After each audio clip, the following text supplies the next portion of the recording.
Howdy folks, welcome back to Steampunk's Desperado channel. Once again, it is Christmas time.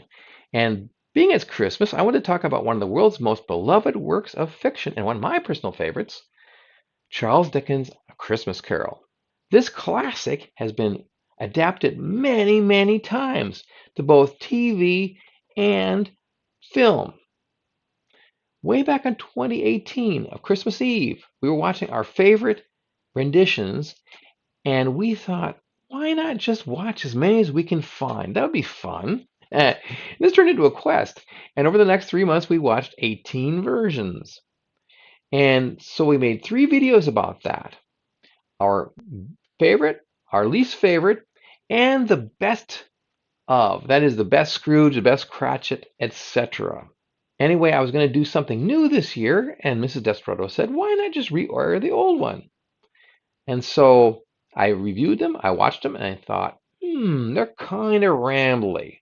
I can condense the best of those 3 into one single video, and that's what I did. So here, without further ado, is our best of compilation of those 3 2019 videos entitled A Christmas Carol, Best, Worst, and Most Interesting Adaptations.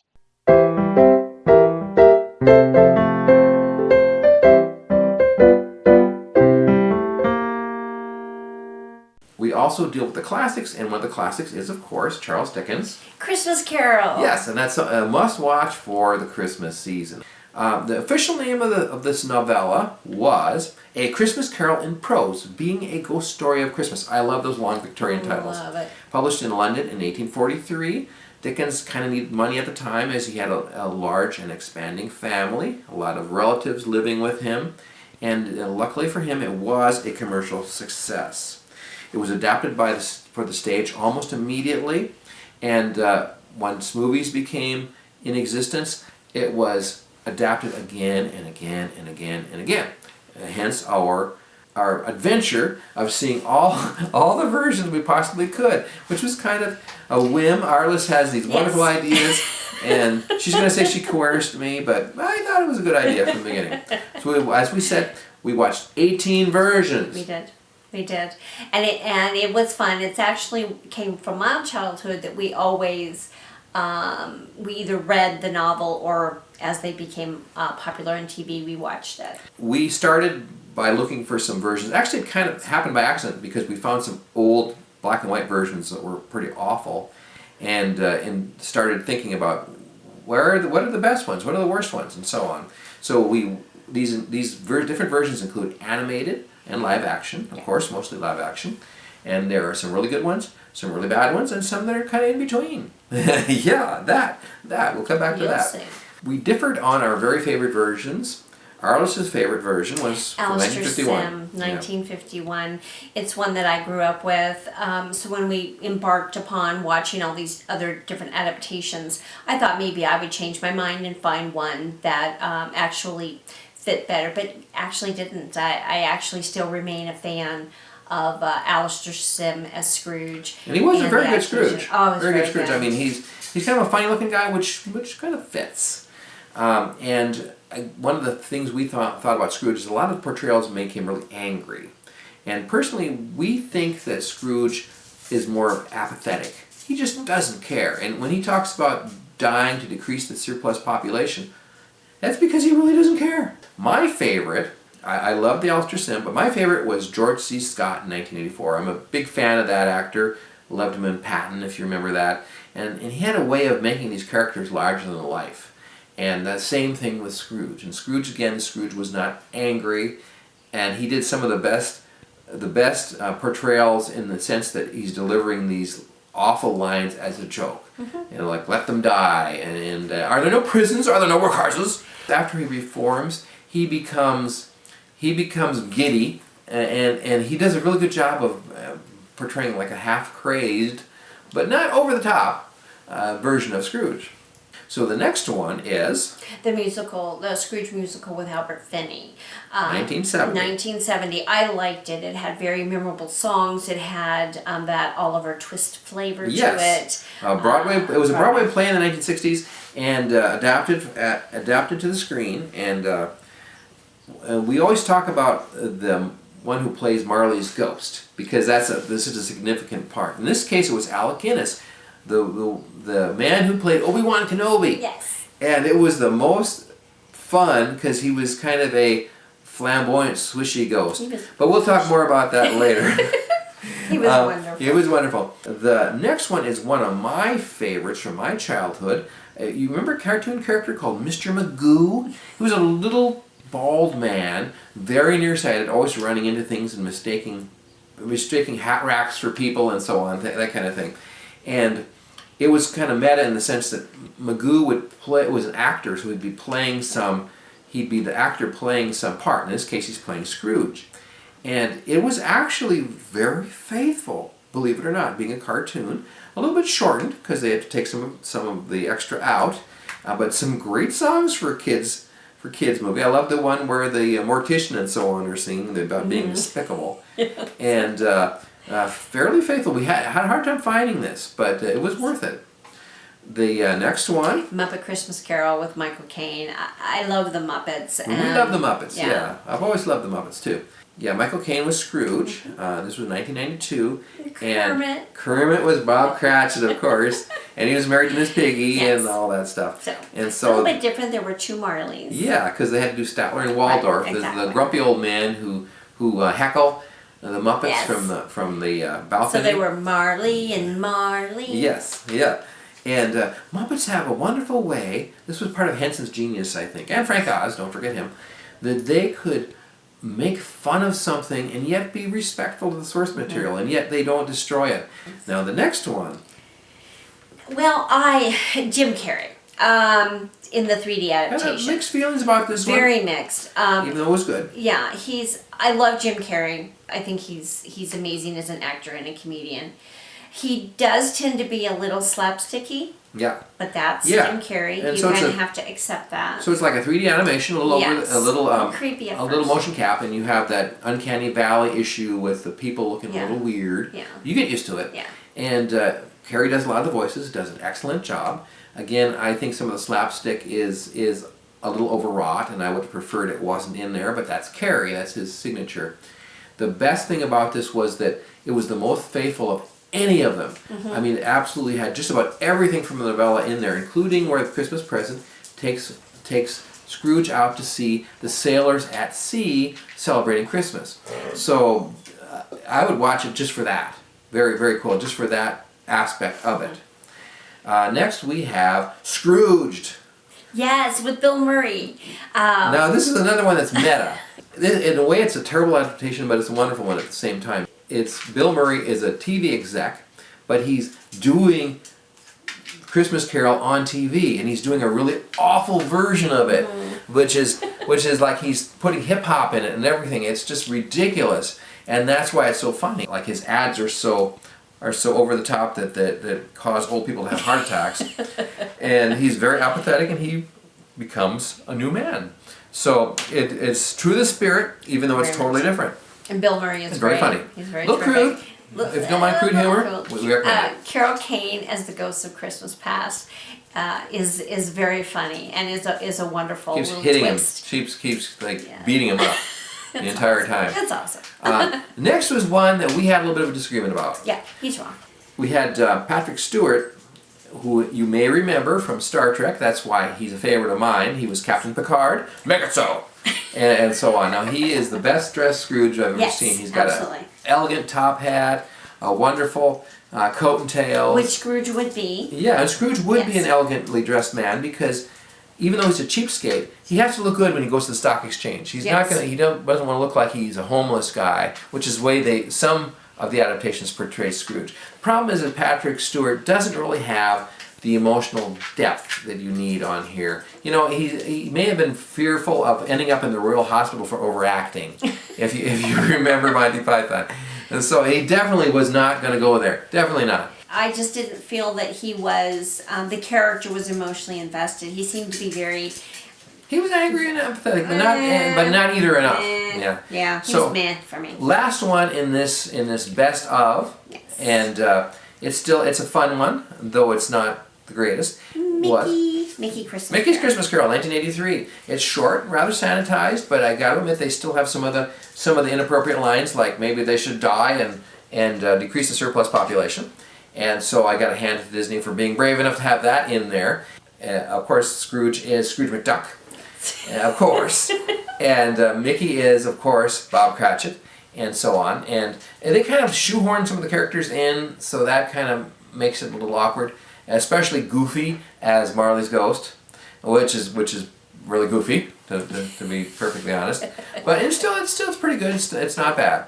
So in summation, we usually do a rating based on gears. We'd definitely give our top two, Alistair Sim and George C. Scott, we'd definitely give them 5 gears out of 5. Fantastic, absolutely must see on Christmas. And as far as the lower ones, getting down to Patrick Stewart and Mickey, probably 3.5. Because they're still good, they're still watchable. But in part 2, we are going to talk about the worst 9 out of the 18 that we watched. The very worst. And some of them are maybe worth hate watching, possibly. Yes. Now we're going to go over the ones that weren't quite so good. So without further ado, we're going to go on this list. And some of these are some of the older ones, like some of the first ones, some of the first talkies that they did of Christmas Carol when they were adapting it to movies. First one on our list today was Reginald Owen as Scrooge in 1938. Interestingly enough, it had Leo G. Carroll as Marley. If you remember that name from that wonderful song in Rocky Horror. Yes. Anyway, and that was an okay version, and it gets pretty good ratings on Amazon. It's a black and white, but we didn't really find it memorable. We really didn't remember anything about it, so that's something about that says something. Next one. Now here's one that one of the last ones we watched. This was the last one we watched, and I hate to have this in my memory. I may have to go back and watch the 1951 Alistair Sims because it's stuck in my head. Seared into her memory. It is. So it is a made-for-TV from Hallmark with Kelsey Grammer. From Cheers. From Cheers. I love Frasier. him. And and Jason Alexander. Yep, from Seinfeld. It sucked. 2004. That's not a very steampunk thing to say, but that's true. It kind of did.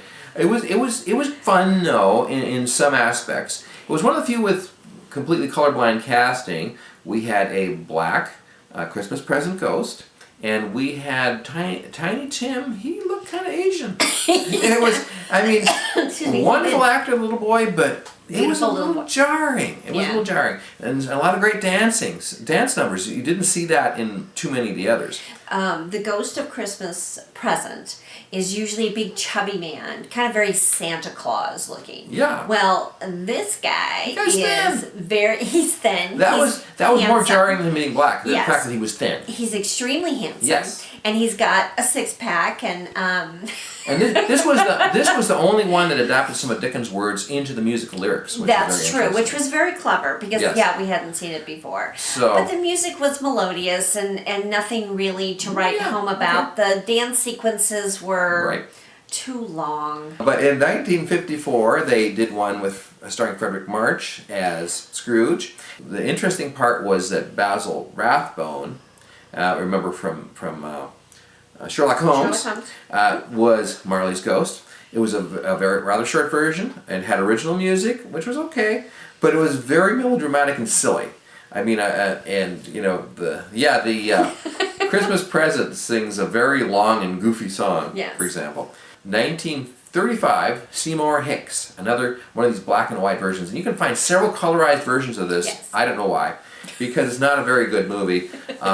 And the Scrooge is rather shabby, and I don't think it'd be shabby because he has to go to the stock exchange. And you want to look good being at the stock exchange. Otherwise, people are going to think he's savvy financially. Exactly. And it was the only version they sing "God Save the Queen" in it, which is interesting. Here we go to the modern versions. Okay. And not counting Scrooge, which was a good modern version, the only good modern version. This one was from 2000. Starred a British actor named Ross Kemp. And I guess he does military type movies. I wasn't familiar with him. He needs to stay. Yes, he needs to stay in that. It's very modernized. He's a loan shark called Eddie Scrooge, because I guess Ebenezer was too weird for nowadays. And the one interesting thing about it, besides changing everything, was the fact they did the Groundhog's Day type of trope in that Christmas kept repeating with each ghost. Yes. Well, that was interesting. Yeah. I gotta admit, that was Until he got creative. it right. Until he got it right, exactly. Next, though this one was awful. This one was absolutely awful. This one was a TV special from 1949, early And days I'm of television, which they call a golden age. Yes. Don't believe them. It wasn't a golden age necessarily. And I'm very sad. It had Vincent Price, who is gorgeous man. He was a narrator. Amazing voice. Yeah, and he was the narrator, so he's not to be held accountable. yeah, he was for the this. one good bright Yes. spot in this show. The rest of it, it was like the acting was terrible, the casting was terrible, it was very short, and they left out a lot of stuff. I think it was like half an hour long, Yes. or a little bit more than that. Speaking of short, The Ghost of Christmas Yet to Come is shorter in stature Yeah, he's than not, Scrooge. He's not scary. He's not scary at all. Scrooge could have just throat punched him. Yeah, I mean, right. seriously. So I ask you to look Yeah. it up only because you need to see The Ghost of Christmas Yet to Come do this. Yes. Okay, so it's He's absolutely pointing hilarious. He's pointing to the grave, but Okay, he's your pointing mind to the goes grave. other places. That's Yeah. true. It is just Yeah. sad. Yeah.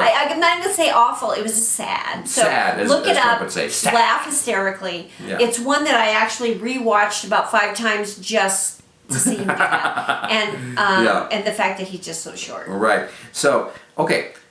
Next. 2016. This one shows up a lot on Netflix and Amazon and so on. Yes. A guy named Colin Baker plays Scrooge. Never heard of him. And it looks kind of like an amateur theater company. And because we've been in an amateur theater, Yes. so we feel kind of sorry for these people. But it was really pretty bad. Very amateurish. We call it the attic version because it was like filmed in the attic of some pioneer town that somebody preserved somewhere. And so all the ghosts visit him in his office because they don't have enough money to adapt Exactly. sets. Original music, boring. Again, melodious. It sounds, it's very melodious, but all the songs sound the same. So it really didn't work for us at all. And now we're getting to the last two are going to be really, really bad. Horrible. Just awful. And so we have 2018, very, very recent. Stuart Brennan. Not familiar with him again, but he's probably somebody. Who knows? It's another modern version. It takes place in Scotland. And this one changes more than anything. He's not a moneylender. He's not in the financial business. He is a whiskey distiller.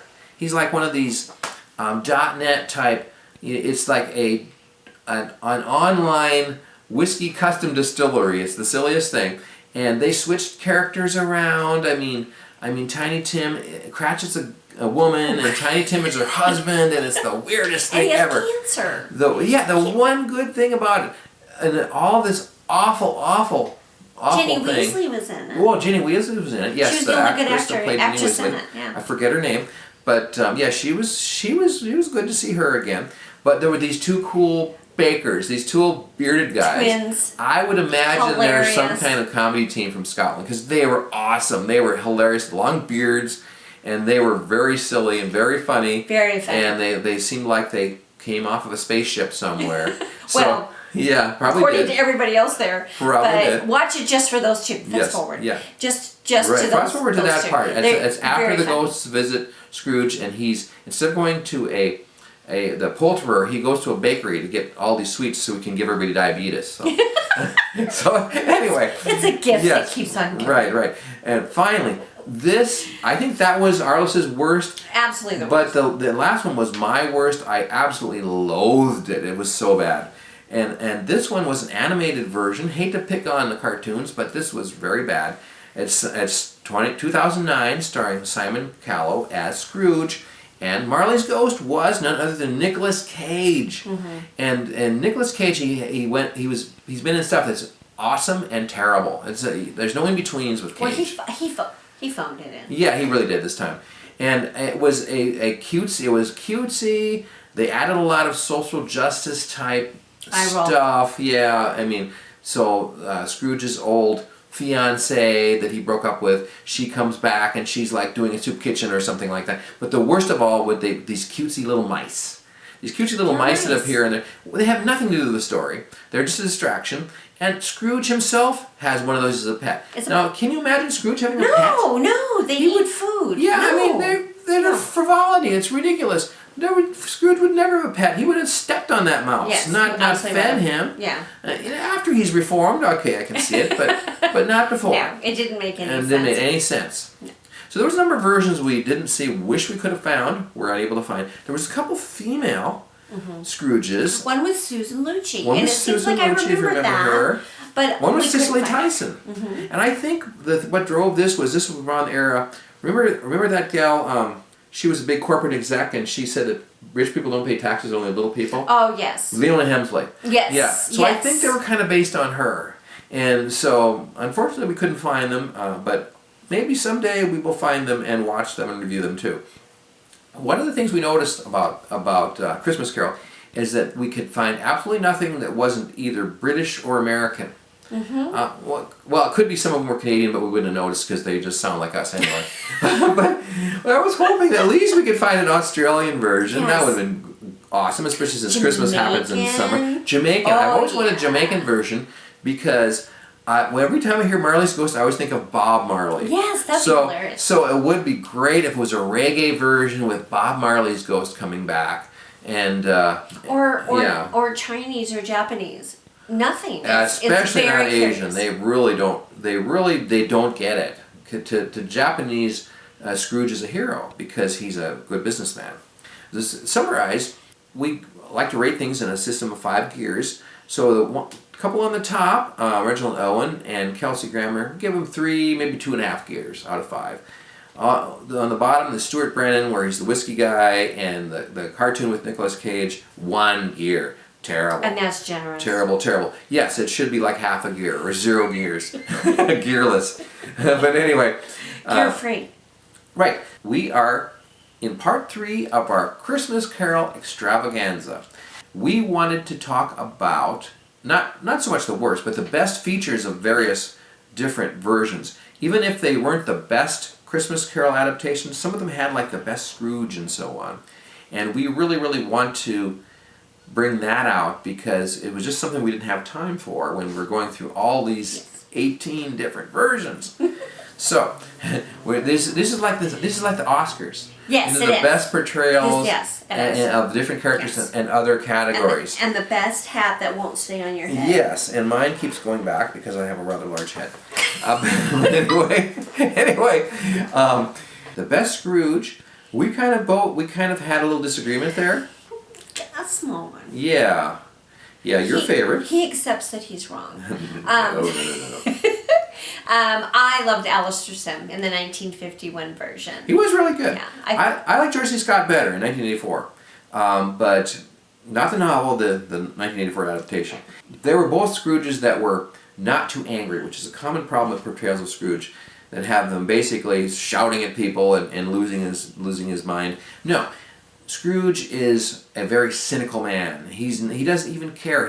He's too apathetic, and because hate is like related to love. Apathy is the actual opposite, like people like to say. Yes. So Alistair Sim and George C. Scott for kind of tied. For Scrooge for Kind of tied. tied. I agree. Now, Best Cratchit. It's gonna surprise you. yeah. Are you ready? Are you sitting down? Yeah. Oh, you don't have to. You can stand. Kermit the Frog. I thought his Cratchit was charming because he is beaten down. And he's married to Miss Piggy, of course. Of course. Yeah. Duh. And then Tiny Tim was really awfully cute in that too. That little frog that The I forget his name. He has a name. He used to does. appear on the Muppet Show a lot, Yes. but I forget what it was. I liked Kermit. I thought he Yes. was very, very sweet and very charming. Now the next one was the Best Marley's Ghost, and that was Alec Guinness, and he was in the Scrooge version from I believe 1971. Mm-hmm. He was a very flamboyant He was ghost. swishy. Yeah, he kind of comes in with he's kind of doing a little dance like the Chains or Feather Boa or something like that. Never knew he had it in him. Obi-Wan Kenobi, who would have known? And when Scrooge asks him to sit, he sits on thin air, which is really awesome. Just He's a ghost, of course he can do that. Very cute. Now the Ghosts of Christmas have to do them. Now, first of all, Christmas Past. Best Ghost of Christmas Past. We talked about this movie, and it's a kind of a mixed bag, but we did love it. with Jim Carrey. It was animated.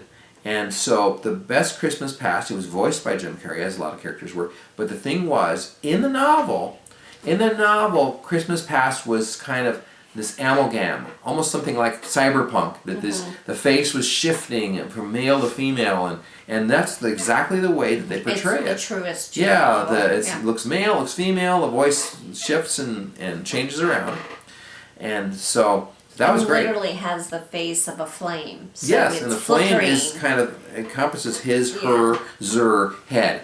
So yeah, it's good. Yeah, it was great. Yeah, I liked him, her. Best. Yes, yeah. Right. Christmas present. Now, a Christmas present is a fun one because he's supposed to be fat and jolly. Not in every case was he actually fat and jolly, but the favorite one was again the Muppets, and so scored again. Yeah, and this guy was one of these cases where it's like a guy in a suit, kind of like Big Bird, and hope no children are hearing that. But anyway, there's nobody inside Big Bird. There's actual Big Bird. Anyway, so the funny thing is he looks very cartoony. He says my other favorite line, which is when he talks to Scrooge. He says, "Come in and know me better, man," which is such a funny sounding line that he actually repeats it a couple times. Did I say that already? It is so cute.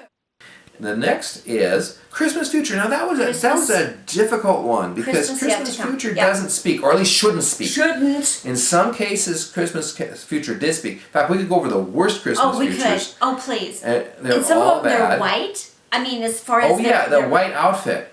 Yeah, because or short.